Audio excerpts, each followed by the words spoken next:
Criticism following championship weekend. John Harbaugh, Dan Campbell, Lamar Jackson, Zay Flowers. Vote. It's our poll question on X at 1080 The Fan. Who do you think? It's Harbaugh. Yeah. You can't show up that flat. You just can't. You're at home. Again, you've been the most dominant team all year long.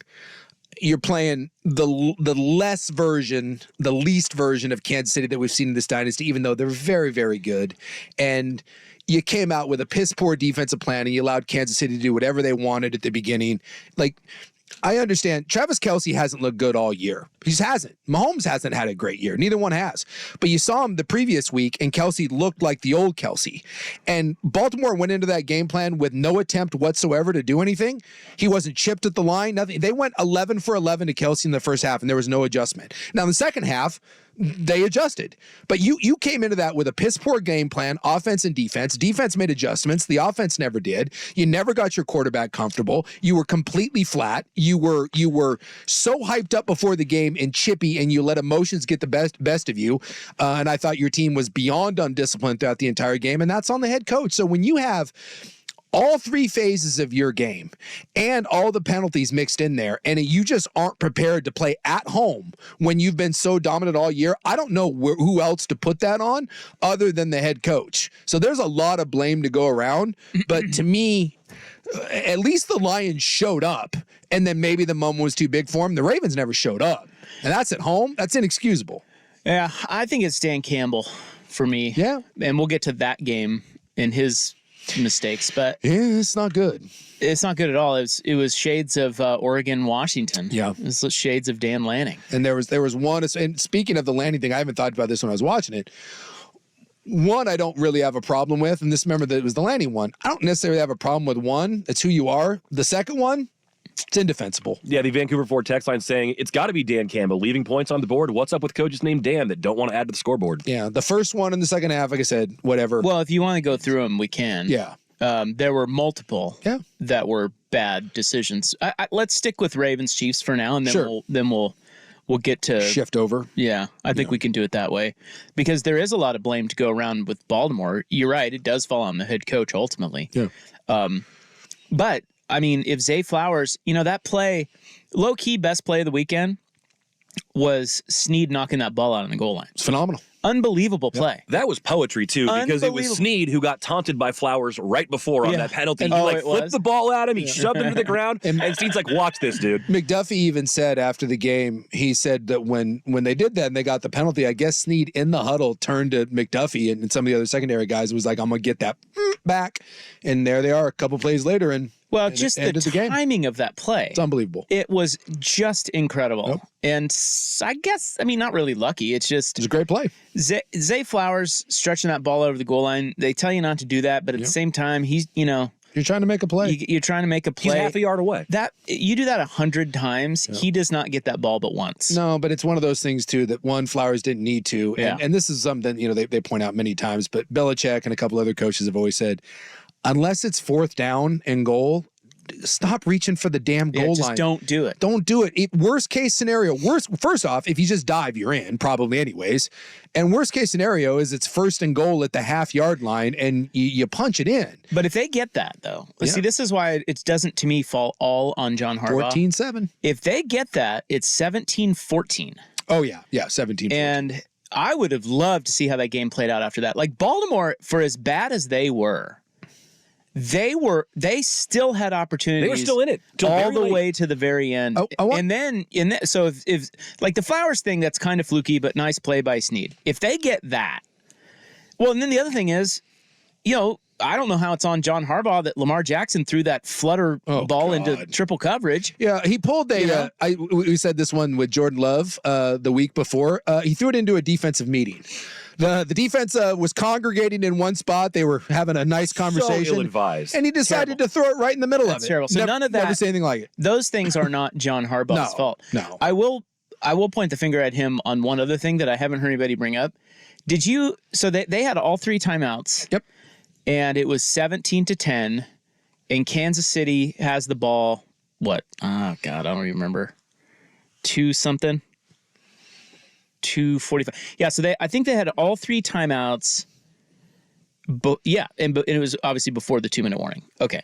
So now you say, Well, we've got the 2-minute warning, and we've got all 3 timeouts, which is basically a possession. Yes. Right? Yes.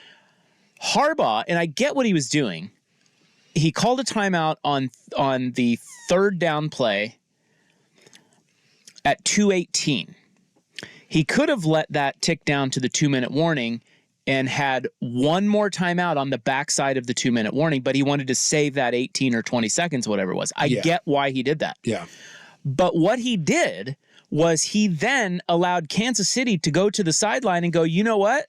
They're now out of timeouts. Let's throw it. Yeah. Because if he doesn't call that timeout there, it's a good point. What are they going to do? They're going to run it. It's a good point. And they're going to make him burn that last timeout, and you're going to stop that, and you're going to get the ball back. It's a good point. I was sitting on the couch with my buddy, and his dad was there, and he even asked me that. It's funny you bring that up. I don't remember it until you said this, because he even asked me after that when he came to the side and says, "What are they going to do? Are they going to go for it?" And I said, "Yeah." I said, "They're going to throw it." And I said, "Because of that." I said, with the 2-minute warning, it doesn't matter if it's an incomplete pass or not. The clock's going to stop either way, so they're going to throw it. That is interesting. It's funny you bring that up. It's kind of one of those kind of forgotten things. But yeah, it was a bit of a mismanagement thing. Yeah, they would have gotten the ball back. And then, of course, the GOAT or whatever you want to call him, is the new GOAT, the ascending GOAT, whatever. It's fitting that entire second half, up until that point, do you realize that the Kansas City Chiefs had 72 yards of offense in the second half? 72 yards.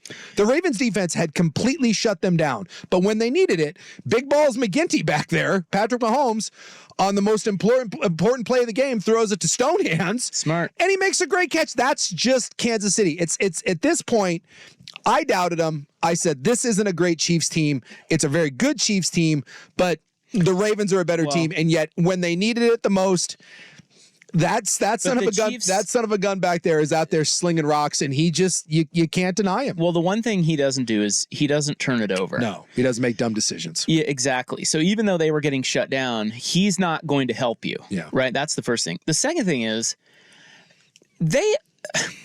you mentioned Kelsey hadn't been playing well. All of a sudden, he's back to being Gronkowski. He's on the Barry Bonds plan or whatever. I don't know. It's incredible. The other thing about Kansas City to me that's really strange, and you just got to give them all the credit in the world, is those receivers for Kansas City drop balls right and left all season. All year. And they are not doing it at all now, with the exception of that Hardman fumble in Buffalo. They're catching everything. Everything. It's just, you got to give, dude, Kansas City. It's just ridiculous. They're incredible. Yeah. And I love championship weekend because it all the fluff is out, right? It's big boy football. It's heavyweight coordinator matchups. It's heavyweight head coach matchups. It's heavyweight player matchups all over the field. It is so good. Both games. And look, it doesn't mean it's going to be the prettiest, but both of those games were just absolute heavyweight slobber knockers. Yeah. And it comes down to little things. And Kansas City does not give you anything. They give you no wiggle room, man. They are so, and like you said, 72 yards of offense. That should be enough. Well, guess what? It wasn't. Nope. They are incredible, and we're watching a dynasty, and they may win a third Super Bowl in 5 years. We thought the whole dynasty thing. Oh, well, we're not going to see much of that again now that Tom Brady and Bill Belichick are done, right? Well, there's another one sitting right there. They remind me, obviously, because it's the only other one we've seen in a while, but they're amazing. Some of those New England teams weren't great on paper teams. They just weren't. But isn't that what I mean? Like, yeah, exactly. That goes back to coaches and what they view on tape and how they scheme and how they coach. It's everything. All encompassing. The mark of greatness is that there's a difference between being just physically dominant and the best team and no one can touch you and just... Well, that was Baltimore. But the difference, and this is why I brought up the New England thing, and Saban had some of this at Bama, and like the truly special thing is there's times when you're watching Kansas City, especially this year, where it doesn't look great and it's not the most talented team.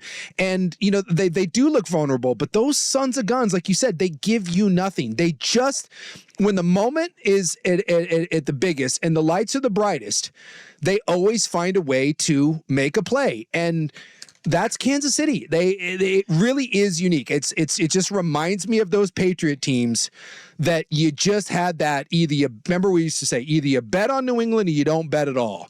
And I like a dumbass, I bet against Kansas City, and I just don't think you can anymore. It's either you ride Mahomes or you don't bet it. And because, look, every team loses. It happens, but it's the most trustworthy team that we've seen since the dominant run of those New England Patriot teams. And it's coaching and it's defense and it's Kelsey and it's Mahomes and it's just a cultural thing. And you can hate them all you want. And I get it. You're tired of seeing the commercials. I get it. Maybe you're pissed about Taylor Swift. I don't know why.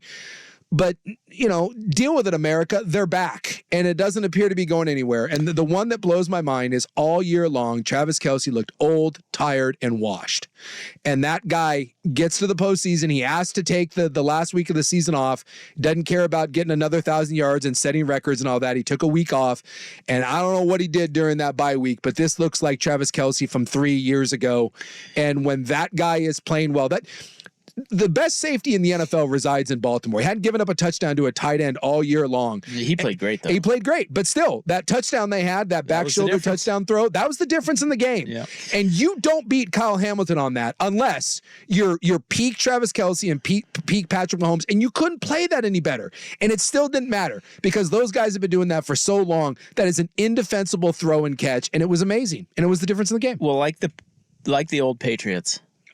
Now we call them old Patriots. Yeah. It wasn't that long ago. But there was always that element of what's Belichick going to come up with? How are they going to slow this offense down? What are they going to see on tape? What are they going to try? And it's less about, the breakdowns of who's matching up against who and more about just there are special coaches in Tampa or in New England, namely Bill Belichick, who could scheme you to death. And I think we saw that with Kansas City. Yeah. Spagnuolo. Great. And Andy Reid, By the way, that's the guy that shut down Tom Brady in 2 Super Bowls. Yeah, I just think we underestimate that element of it because it's hard to quantify. We just look at the Jims and Joes. That's why I love Championship Weekend, and then you get into this level of football. It's all of it. It's X's and O's and Jims and Joes, and the X's and O's I thought was the difference in both teams. All 4 of those teams are loaded with talent. Yeah. I get it. Kansas City on paper not as good as Baltimore, but why did they win? The X's and O's part. Ben Johnson, I thought, and we'll get into the NFC game too, but Ben Johnson, I thought was masterful in breaking down San Francisco's defense. But what happened? San Francisco adjusted. Steve Wilkes came back. He's like, okay, well, that part of these games was incredible. Yep. In both games. And we'll talk about both sides. The Niners made a call, and we can talk about it on the last 4th down that ended up having to throw to St. Brown that completely flummoxed Ben Johnson, and they baited him into it. And it was what you're talking about. Wilkes made a great X's and O's call, and it was the difference in that game. But just never. I guess what we learned is it doesn't matter who Kansas City has on their team as long as they have Patrick Mahomes and these coaches. Yeah. Watch out, dude. Yep. They're coming after you and they're not going to give you an inch. Nope.